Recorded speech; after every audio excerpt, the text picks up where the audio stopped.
Welcome to the ITSP Magazine Podcast Network. You're listening to a new episode of the Locked Down Podcast with Kayla Williams and Taylor Parsons. Cybersecurity encompasses so many facets of business risk. Wrapping your head around it can be overwhelming and stressful.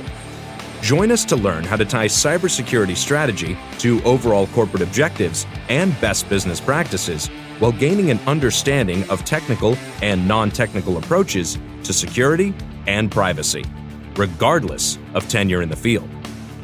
Knowledge is power, now more than ever.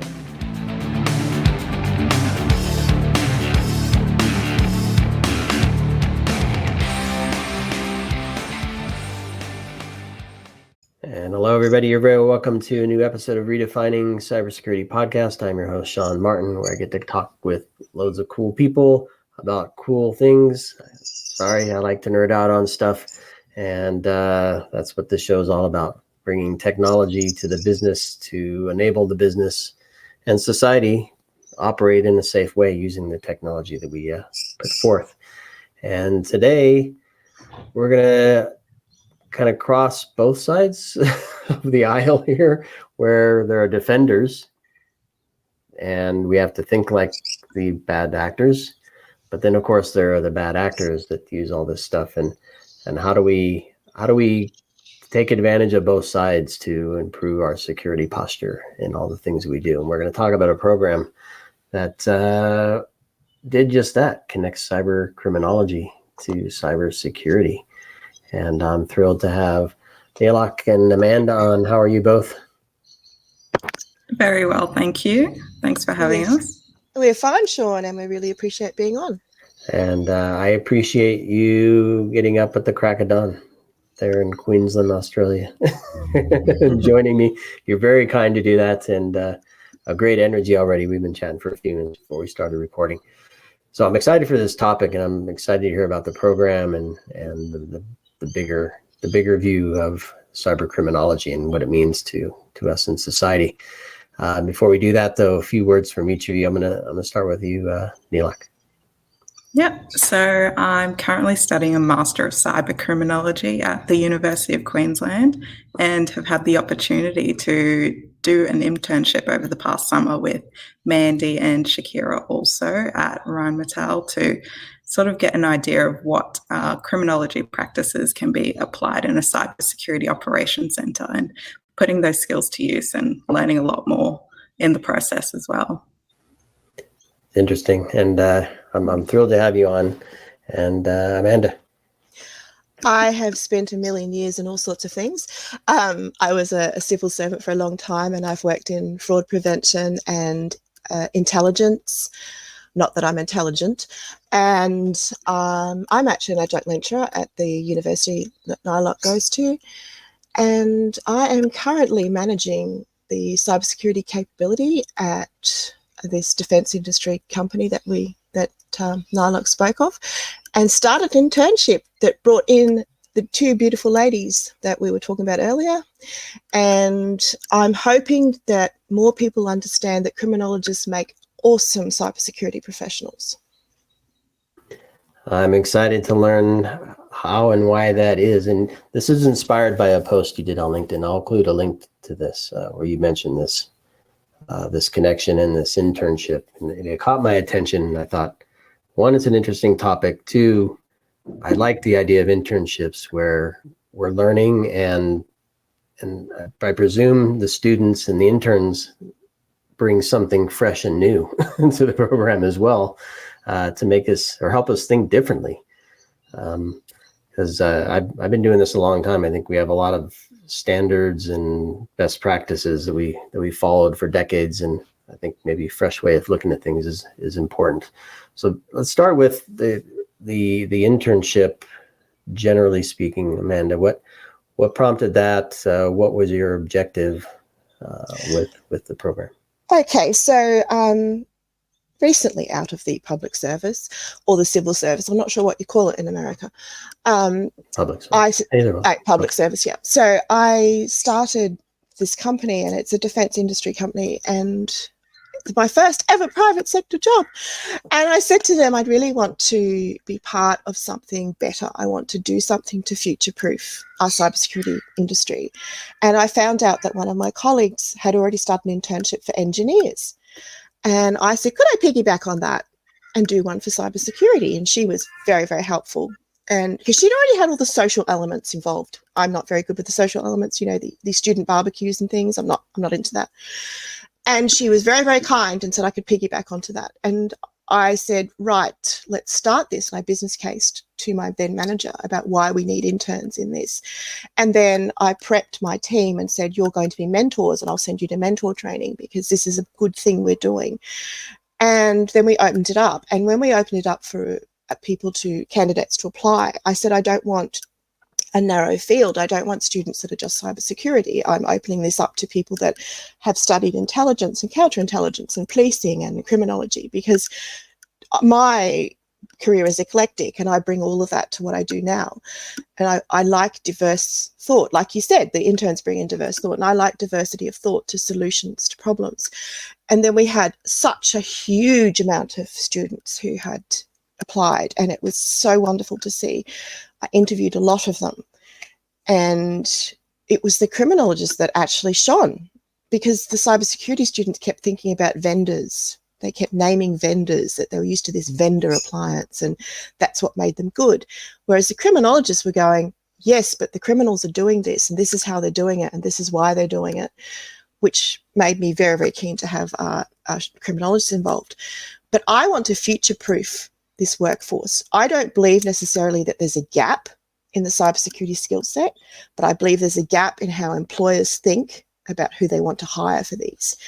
And I have been very adamant for a very long time that we future-proof not only our workforce, but how our employers think about our workforce. And so that's why I started this internship.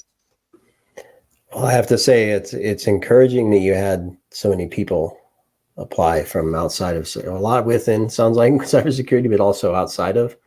I think that's super cool, and I'm glad that this unique way of looking at things caught your attention, and you embraced it. Right?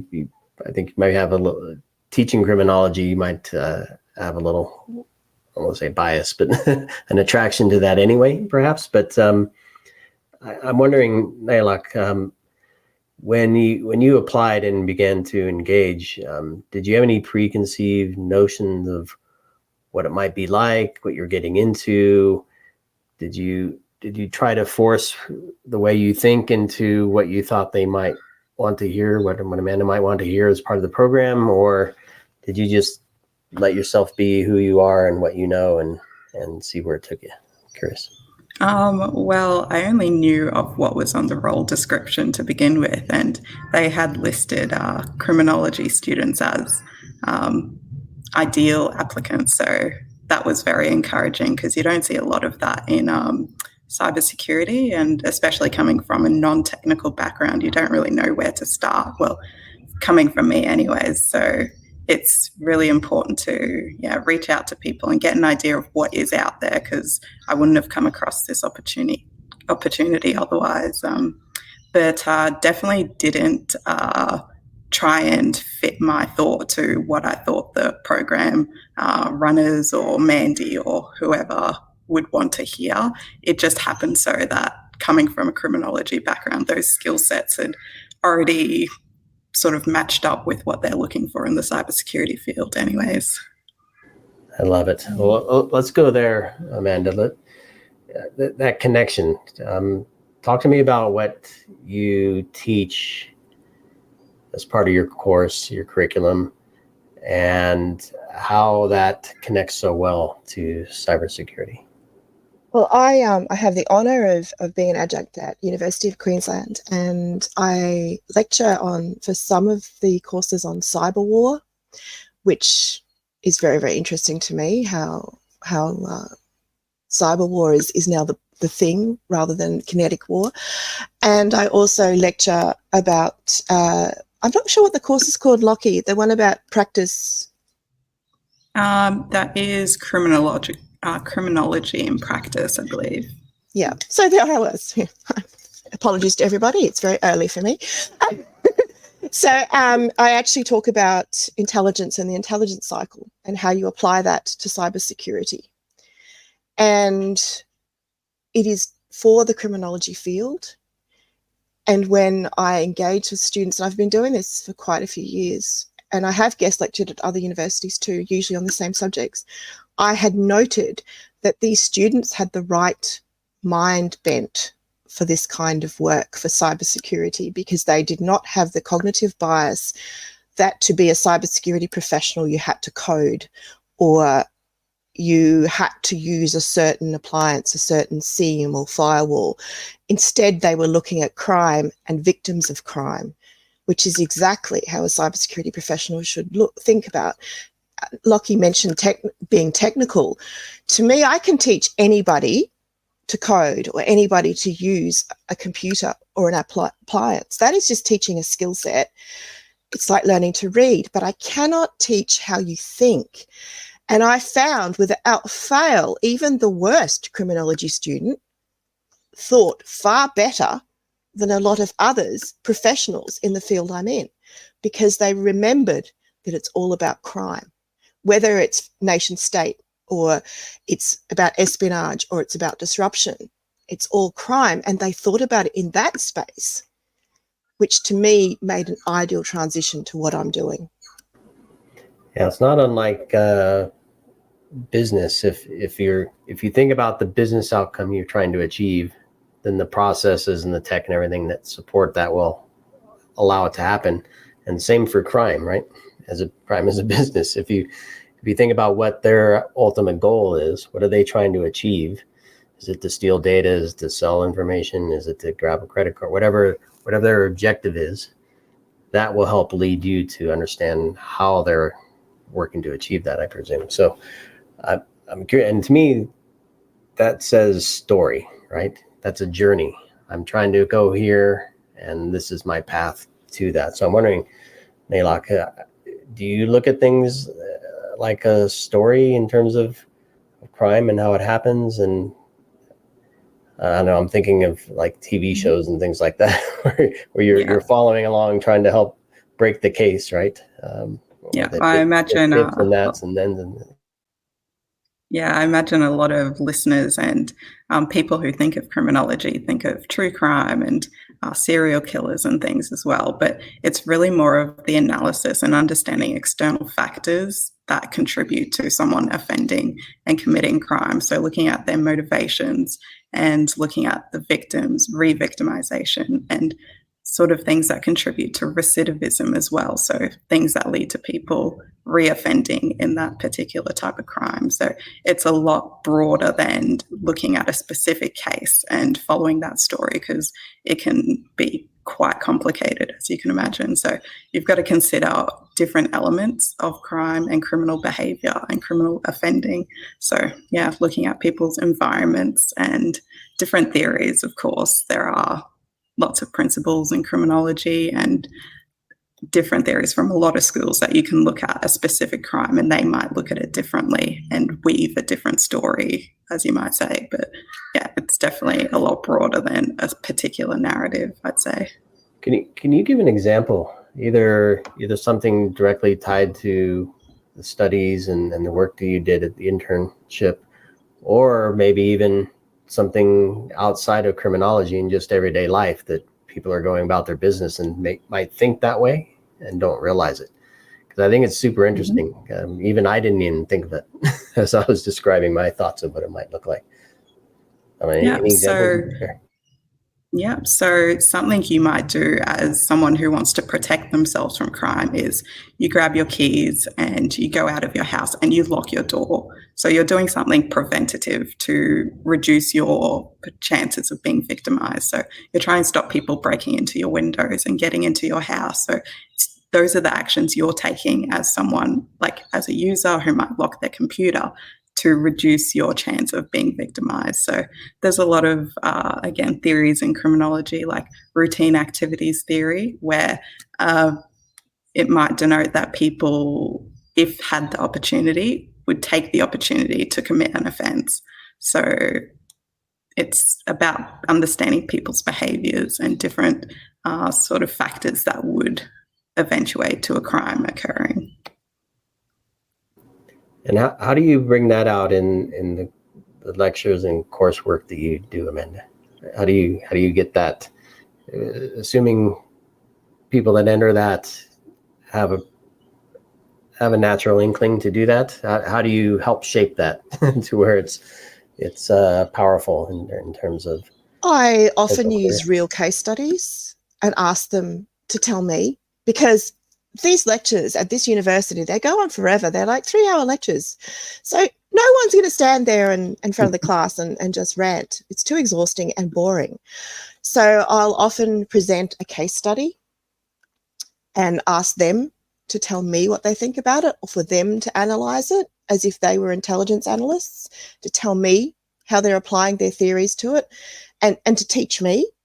And it seems to work very well. It's the same model I use when I'm training staff about things. I actually expect them to come with a certain level of knowledge or their own framework, give them the case study or give them the example, and ask them then to apply their thoughts or theories to this. And it makes them think for themselves, and they actually bring out new things that I haven't thought of. So it's kind of a win-win. Interesting. So you're applying some of your lecturing skills to the staff in the business. Yes, I don't know. Some people say I'm an educator, but I just there you go. I just like to engage people in a way that works. I have suffered through far too much training over the years, having been a public servant where you have compulsory training. That was so boring, I'd rather eat my hands than sit there listening. And I never, ever want to do that to anyone else. So the way I lecture is also the way I do training for staff, where I'm engaging them and making them do a lot of the work, because people want to be able to do something and they want to contribute. And if you're standing there in front of them inviting contributions, then they become very, very enthusiastic and they learn from that. I actually had a staff member in the office this week come up to me and reminded me about a session I had run for them that was just when I had started a year or so ago, and I didn't even recall it myself. And he's telling me how much he learnt. And that whole thing was basically two slides from me, because the cohort had to do the work. So it's a model that works for me. It's amazing. It's amazing. I love it. There's something to be learned there, I think. And so with the internship, I don't know if you want to read, not literally, but read the job description, because what I'm trying to understand is what was your objective? What did you hope to get out of the students, Shakira and Nailak, joining the group? Were there specific actions or tasks or planning, or were they running a part of a project, or are they sitting in the SOC looking at? Oh, they did a lot of things. So I, again, because I don't like being bored and would never want someone else to be bored, I had spent a lot of time and energy in my own time creating things to make it fun and entertaining and educational for them. I created collector cards. So every week they had a collector card, and it looked like those old gamer cards. Lockie, you're far too young. Sean, you're more my age group. Those old gamer cards. And I made them so that they had at the front something like SEAM or the CIA information triad, things like that, with a very, very brief explanation. And on the back, the interns had to note what that meant to them. I didn't want them to go and do a search and just reiterate something. I wanted them to apply that, what it meant to them and what it meant to where they were. So they had that once a week. They had one-on-one mentoring once a week. They had a major project that they had to each do separately. They had to decide a project that they had to then present to the whole intern cohort, a mob of engineers, I believe, they had to present to. They also were part of my team. I treated them as part of my team, and I hired one of them, and I'm very much hoping to get Nylock back as well. And so they were involved in the team strategy planning for that year. They're involved in, if there was an intelligence, we do a lot of open source intelligence, not just about cybercrime actions, but we support our physical security brethren. So we do open source intelligence. I threw them at them because, hey, these interns are brilliant. They were a resource and they wanted to know real work. So they got that. They did intelligence briefs for me. They did a threat briefing, which was absolutely amazing. They also got involved with the appliances we use. And note that the appliances we use right at the bottom of this because they're just tools. So it was more about how they thought and what they did. And they both produced a zine, a little tiny magazine each that we handed out to some people and we had it on PDF. That was for cyber culture and awareness, which went down very well. And Nylock got heaps of email engagement from it as well because she put little puzzles in there, which are absolutely brilliant. So they were absolutely loaded with tasks to do. I'm not sure if the interns found it interesting, but we certainly did. I want to be an intern with Shakira and Naila. I definitely recommend it. So what was your experience there? Like any takeaways?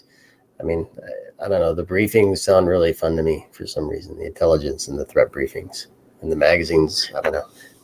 What was your experience like? Yeah, it was a great experience. Definitely gained a lot of value from it. I think practical experience in any sense is better for your learning and can't really be detrimental in any way. So we also had the opportunity to attend different events as well. So we got real world experience in a scam awareness event too, Mandy didn't mention, but that was really great to sort of engage with the industry as well. So yeah, doing those threat briefings, our projects, our different tasks each week, the mentoring that was provided, that was really beneficial. And I think finding opportunity where you can in any space, especially when you're first starting out, is great to get a footing of sort of what you want to do and where you're going as well. So yeah, it's good to get it under your belt. I'm going to put you on the spot as best you can. What's not the details of the organization, of course, but what, generally speaking, what's in an intelligence briefing or a threat briefing? Yeah. So threat briefing, I'll broadly explain one you might do for a year, for say. So you want to understand the landscape that you have. So understanding what threats might be posed to you as an organization, as a business, as a country, in the grand scheme of things, and understanding what you might want to prepare for, what factors are in that. So you're getting ready to sort of, prepare your defenses pretty much. Yeah. It's really, really interesting. And Amanda, what were some of the results that you experienced? Well, to start with, and if you can hear a dog barking, it's my staffy outside. I don't understand what she's carrying on about. What I found was actually very surprising because I knew we'd get quality work from the ladies and I knew that the projects would be done beautifully. But what my team and I actually got from this were fresh ideas to problems, like you were mentioning earlier when we were all chatting before, but diversity of ideas and fresh ideas from students or someone outside of your perspective is such a value add. And, there were things that we were doing it because we always did it this way. And then the ladies came out with, but why don't you do this? Oh, yes, of course. And so, yes, the projects were valuable and yes, their insights were valuable, but it was just their fresh outlook to life and their fresh outlook to how to do things, which we found extreme value from. And it was a surprising value because I didn't count that when I did the business case for this. I did not think they are going to give us a fresh outlook. And that was an absolute star for me. That's fantastic. And was there anything specific? I don't know if you have a story or a case or something you want to draw upon, but is there anything specific about the criminology knowledge and way of thinking and mindset that impacted your program differently that you didn't expect or did expect and you're happy it did? Yes. Well, I did expect it because I knew that criminologists, I was a fraud investigator a long time ago. So I understand that people that understand crime and victimology make great cybersecurity professionals. And I knew it would happen, but it proved it. I love it when a hypothesis is proven. When we were doing intelligence briefings, and I would go, this is a threat actor that I'm worried about for our industry. I need you to look into this threat actor. They didn't just go, oh, yes, they're going to ping the firewalls and they're going to send a phishing email. They went further. They went further as into what is the mindset of this criminal? What are their motives? What are they actually after? What do we expect to see from them? How will this emerge? Because crime emerges, it changes. And so what we got from them as criminologists was such a wonderful briefing on threat actors, because they looked beyond the usual. Stereotypical cybersecurity report would be, oh yes, they ping your firewall and they hit this port and they'll hit this appliance and they'll try and do this, and this is the malware they use. Well, that's irrelevant to me, because things change. The ports they hit change, their methods may change, but their motives, they're going to stay pretty true. So are they financially motivated? Are they after us because we are a defense industry and they want our information? The briefs the criminology students gave us were huge, because they were a value add, because they included those things such as motive and where they're from and who are they likely to work with. That gives us a better perspective on how to defend against it. And from there, you changed risk posture, risk assessment, and your policies and your controls. What did you do? Well, from those, we actually, because the ladies write recommendations in their intelligence briefs, which is what you would normally do, and we actually applied them, but we went further because we sent them to the IT team as well and said, okay, we've done our bit as per these recommendations. Now there's some stuff you guys have to do from these recommendations. And that has improved, and we're still using that model now. And I don't know, when did you guys finish your internship, Lockie? Was it February? It was February, yeah. Yeah. So we're still using the model where instead of me doing intelligence briefings, or Shakira, who still works for me, does intelligence briefings, and we just keep it within our team or within the security capability, we're taking it further now. We're going, hang on, IT team, you need to know this. HR team, you need to know this. And it is from the fresh perspective of the ladies in the internship, making us realise actually these recommendations are far more valuable to the wider community at work than just us. So that was a wonderful outcome as well. That's amazing. Naylock, I'd love to hear what those, again, no secrets, but what the conversation with IT sounded like. Because I think it's a relationship that it requires a strong bond, right? That nobody has control of the other in either direction. So it's about presenting information in a way that's compelling and actionable. So tell me a little bit about those conversations, what they sound like. Yeah, so the two teams definitely do work together, but they are not the same team, which I think a lot of people may get confused about. So definitely two separate departments, and thinking of security isn't just technology and IT as it sounds, but thinking about security more broadly, you need to understand the physical aspects of it, because, yeah, both work in tandem quite closely, I'd say more so. So those conversations, you have to present, I guess, information in ways that is applicable to different departments. So things that are relevant to what the IT team are doing, and things that you can action on their behalf. But I think Mandy could probably speak more closely to what those conversations would sound like, yeah. Or Mandy's dog, maybe. Sorry, I was just dealing with my dog. It went silent there. Yeah. It's, I was trying to shut my dog up. She had a lot to say. She did.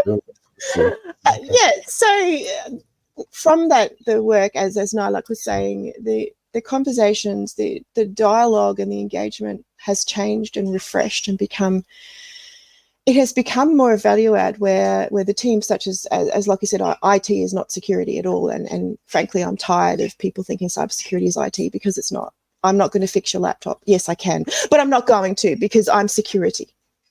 I defend your laptop. I'm not fixing it. With the valuable insights of our two interns, we are now having fresher engagement with these other teams. We are now bringing fresher perspectives to them and engaging them in ways that we haven't been able to before. We've actually been able to show greater insights on how these apply to IT or how these apply to HR. And it is purely through the work that our 2 interns did that we are able to do this, because, well, you would know, Sean, you're exhausted, you're working long hours, you've got a mission, you have to do that mission, you have to deliver it.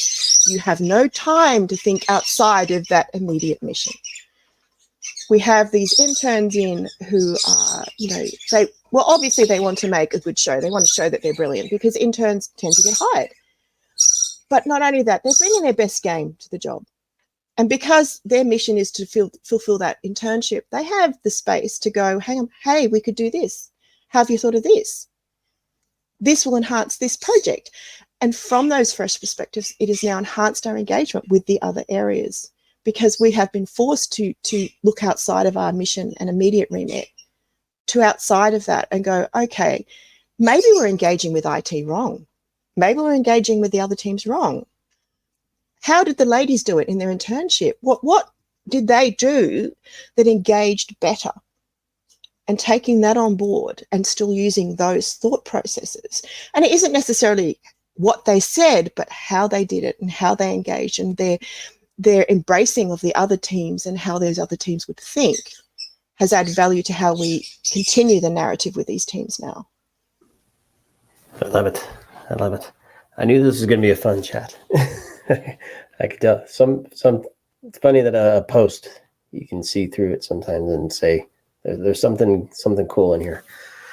Amanda, I'm thrilled that you were able to pull this together, and Naylock, I'm glad to have you on as well and to get your perspective, and congratulations on the internship, and keep up the good work in your studies. And what's next for you? Well, hopefully graduating very shortly, and joining the team again soon, maybe. Perfect. And Amanda, what's next for you in your program? Well, I'm hoping to get NILOC back as a grad, and I'm working on this year's internship, which will start in November. I want to put even more fun things in it, because I don't like gamifying things, because that I find that personally patronizing. But what I do like is making people think outside the box. And I am very creative, as Lockie knows. And so I like to put creativity in things. I do not believe that just because you work in security or IT or any specific serious area that everything has to be serious. In fact, our whole office is decked out like Harry Potter, isn't it, Nylock? I've got Harry Potter wanted posters everywhere, and it's the Ministry of Magic. So it's really important that you have a little bit of fun in it. So I'm thinking of different fun for the internship. And my personal projects at the moment is I'm writing another book. So I write books on cybercrime. One of them is on the reading list for a couple of courses, actually. But I'm writing a new one on cyber war, and I'm bringing my research that I'm using for that book into the things I do at work. So that's pretty cool too. So I probably will have in the intern program this year some work about intelligence about cyber war as well. Interesting. Well, congratulations on that. I know it's a journey, and the crossing of the publication is just the beginning often, right? And get it out there and get people to read it. So when you do that, please do come back, and we'll talk about the book and some of the fun stuff. Well, thank you. I didn't mean to make a plug. I was just no. linking my thought processes, which are erratic at the best of times. No, reading, learning, always fair game to spread the love there. So by all means, and your current book or books, we'll certainly share those as well. Well, listen, it's been an absolute pleasure. We missed Shakira. Hope she's all right, and hopefully we'll have maybe another chance to chat with the three of you as something else big comes along. That'd be delightful, Sean. Yeah. And remember that I want you to write something for me. So and now we have it on the podcast that I have asked Sean to write something for me. So to your magazine, Criminology Magazine. Audience, remember that I want Sean to write something for me. There you go. I'm on the hook now. Yeah, we'll link to your magazine as well, the Criminology Magazine. which is cool.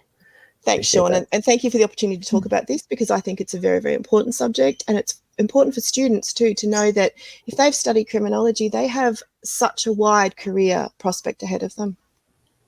Yep, seems like it. And with good mentors like you, I think we'll see more folks get encouraged and inspired to be part of this. And so thank you, Amanda, for doing that. Thank you, Neelak, for participating, and congrats on the internship, and best of luck with the final moments before graduation and all the good stuff. Absolutely. Thank you very much. All right. And thanks, everybody, for listening to this episode of Redefining Cybersecurity. Hopefully you think a little differently about your own program, and perhaps maybe how criminology might fit in, and the way people think about how criminals act and what their motives are might shape your risk and security management programs accordingly. So anyway, thank you all for watching, or listening, I should say, and please do subscribe, share, and we'll see you on the next episode.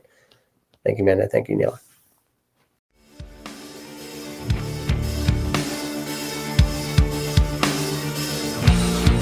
We hope you enjoyed this episode of the Locked Down Podcast with Kayla Williams and Taylor Parsons, part of the ITSP Magazine Podcast Network. If you learned something new and this conversation made you think, then add this show to your favorite podcast player, subscribe to the ITSP Magazine YouTube channel, and share the ITSP Magazine Podcast Network with your friends, family, and colleagues. If you represent a company and wish to connect your brand to our conversations and our audience, visit itspmagazine.com to learn how to sponsor one or more of our podcast channels. We hope you will come back for more stories and follow us on our journey.